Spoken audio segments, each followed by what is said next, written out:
It is 3 a.m. at the Gotham First National Bank, and the clicking noises you hear are the tumblers of a lock, magnified many times by intricate amplification equipment. That's a boy, Mitch. You're doing fine. We're almost home. The lock belongs to First National's maximum security walk-in vault, but to 3 highly specialized bank robbers, no security seems to be maximum enough. Hey, that does it. She's ready to open. All the other alarms have been shut off. Help me pull the door. All that money. A Federal Reserve deposit of millions waiting for us just on the other side of that door.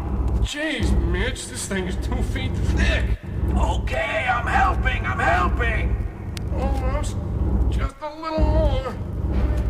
Good evening, gentlemen. We're glad you could drop by. Batman! Don't you fellas know it's polite to knock first? And Robin! They were waiting inside! No, it isn't fair. How could they know? Every crook makes at least one mistake, Trench, and your gang is no exception. Your mistake was falling for the phony news item Batman planted about a huge Federal Reserve deposit in this branch. Hey, what are we running here, a debate? Let's plug them! You're on top of it already! Robin and I prefer a fight without guns, and we expect the same from you.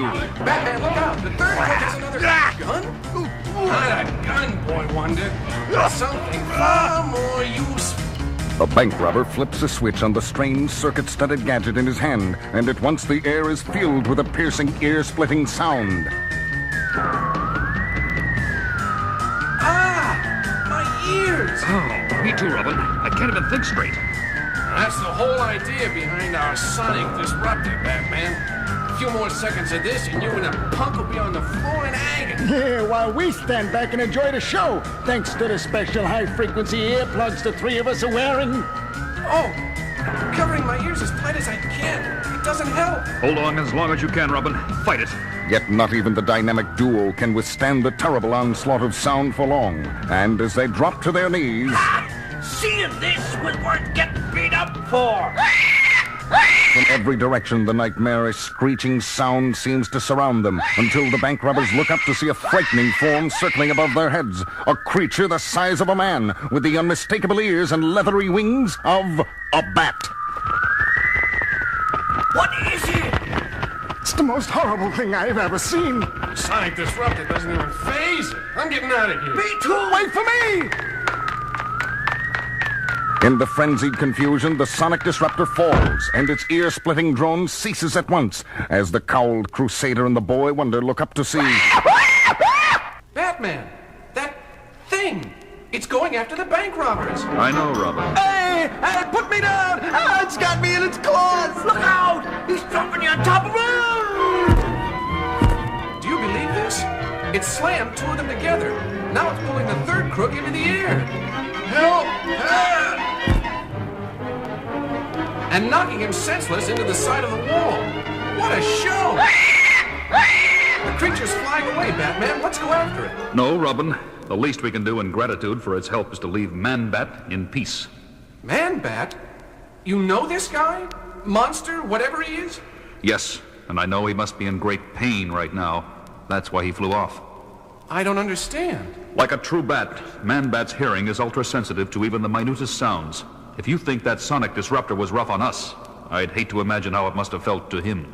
He must be a very brave man. He is a man, isn't he? Robin, I think it's time you heard the full story of my friend Kirk Langstrom. Kirk Langstrom, the eminent nocturnal mammal expert, had long been a fan of mine and a supporter for everything the name Batman stood for. Well, it was several years ago that hundreds of hours of hard work finally brought him on the verge of an incredible discovery in the confines of his lab under the Gotham Museum. That does it, my leathery winged friend. I've taken the final dose of my serum. Now we wait. You and I. The friend Langstrom spoke to was a live bat, and the serum was a specially prepared gland extract he had derived from the creature for human consumption. He later told me he came up with the serum as a gift from me, but being the thorough scientist he was, tested the serum on himself first. And at first the results seemed impressive. Oh! That infernal noise is unbearable. What in heaven's name can be causing so much racket? Langstrom was both startled and tremendously excited when he traced the noise to its source, astonished to discover it was nothing more than... A dripping faucet! But to me it sounded like splashing tidal waves. My hearing has become incredibly sensitive. The first bat characteristic that proves my serum is working. And then the next sign became painfully apparent when Langstrom rushed to his desk to jot down some notes. Ah! My eyes! I can't stand the light of that desk lamp. I've got to put on my sunglasses. They're in my jacket. Once he found the dark lenses, he put them on and switched off the light, only to get a third surprise. I'm navigating in utter darkness without bumping into a thing. My vocal cords are emitting ultrasonic signals, and my super-sensitive hearing picks them up when they bounce back. I've done the impossible. I now possess the natural radar of a bat. Yes, Langstrom had achieved the impossible all right, far more so than even his wildest imaginings, because when he happened to look down at his hands... Oh, my God. My hands, they're growing hairy, with claws, like a bat. I don't understand. Can this be a side effect of the gland extract? I'll put on some gloves. It's only temporary. It has to be. But while preparing to go out, he encountered still another ominous sign. My hat! What pushed it off my head? By now, Langstrom already knew the worst, but he had to run to a mirror to see the horrible, ghastly truth for himself. I have giant ears, red eyes, fur instead of skin. This can't be happening. But it is. I've become a man bat. Once the initial shock of his nightmarish fate had worn off, Langstrom remained at his museum lab late into the night, trying to discover where his serum had gone wrong.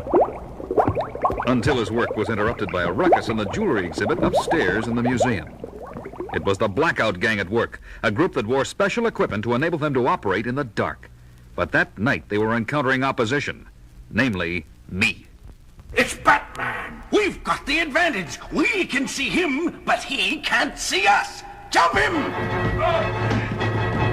I was badly outnumbered, but with that many rats in my back, anywhere I punched, my fist connected.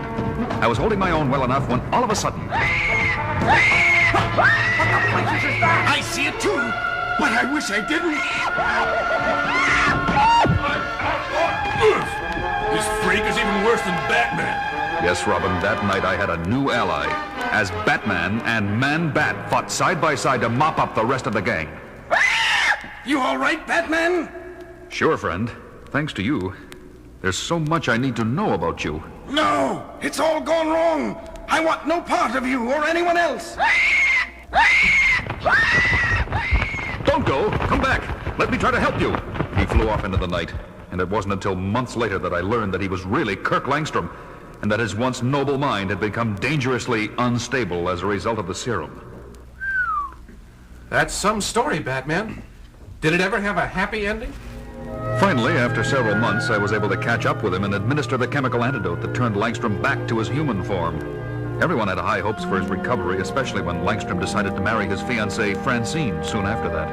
And then what happened? They married, but by that time, Langstrom had relapsed into Man-Bat again.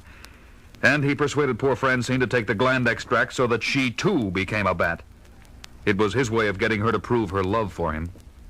Man, those two have been through a lot. And I thought the worst was behind them, until tonight. Poor Langstrom must have suffered another... You took my Man-Bat away! And for that, you must die! Look out! Langstrom's back, but he's not making sense. Wait a minute, Robin. I think I understand. This isn't Langstrom! Good grief! The thing has swooped up Batman! The fearsome creature of the night and the caped crime fighter locked themselves in furious and frenzied combat over Robin's head. I've got to do something. I know. My utility belt. Quickly, the Teen Wonder extracts a certain capsule and hurls it upward into the fray, where it breaks open in the face of Batman's monstrous opponent. Good thinking, Robin. That sneezing powder ought to give me the advantage I need. But just as Batman wrenches himself loose from the suffering creature, still another inhuman sound tears through the air. And as Batman agilely lands on the floor... Oh my gosh! Now there are two of them! The Man-Bats are fighting! No, they're not. The second one is trying to calm down the first, and he needs help. The masked manhunter extracts a bat rope and a batarang from his utility belt, and with skills and reflexes honed to absolute perfection, he flings the batarang upward.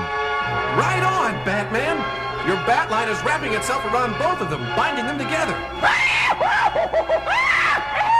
Now they can't use their wings. And without their wings... Man-bats don't fly.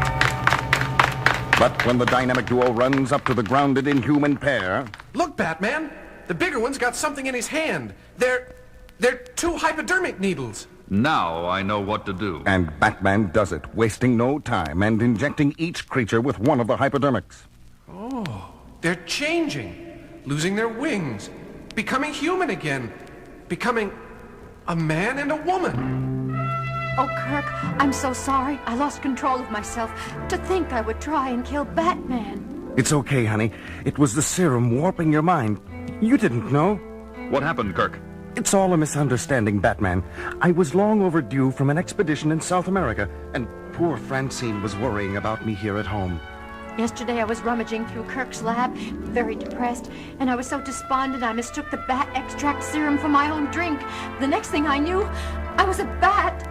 Once the serum affected her mind, Francine became wildly insane. And when I finally got home this morning, I found frantic scrawls drawn all over the walls, blaming you, Batman, for my disappearance. I get it. So you took a dose of the serum yourself, figuring the only way to stop a man-bat is with another man-bat. That's right. But when I finally located you two a few hours ago, you were up against that terrible sonic disruptor.